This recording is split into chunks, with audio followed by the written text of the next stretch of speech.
Welcome to the Tech Egg. Don't get scrambled. Enjoy the video. In this video, I will explain how to lower your Dodge Charger. Lowering your vehicle can dramatically enhance its visual appeal, giving it a more aggressive stance.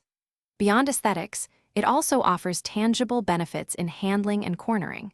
We will explore the most popular methods, such as installing lowering springs or a full coilover kit, and discuss what each option entails. Understanding these choices will help you make an informed decision for your vehicle. Lowering springs are a popular and relatively simple way to achieve a lower ride height. These springs are designed to replace your factory springs, providing a consistent drop, often between 1 and 2 inches.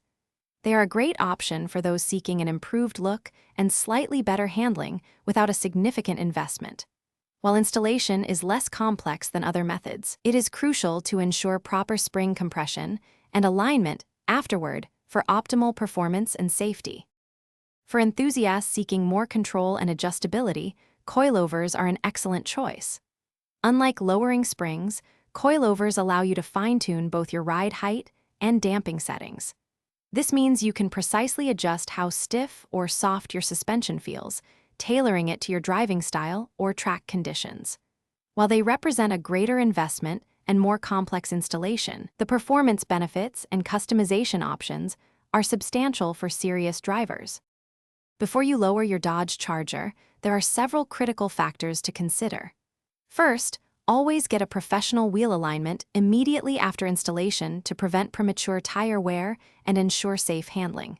Be aware that lowering can affect your ride comfort and reduce ground clearance, so navigate speed bumps and uneven roads carefully. Finally, invest in high-quality components from reputable manufacturers to ensure durability and safety for your vehicle. Thanks for watching. Consider subscribing if I helped unscramble your problems.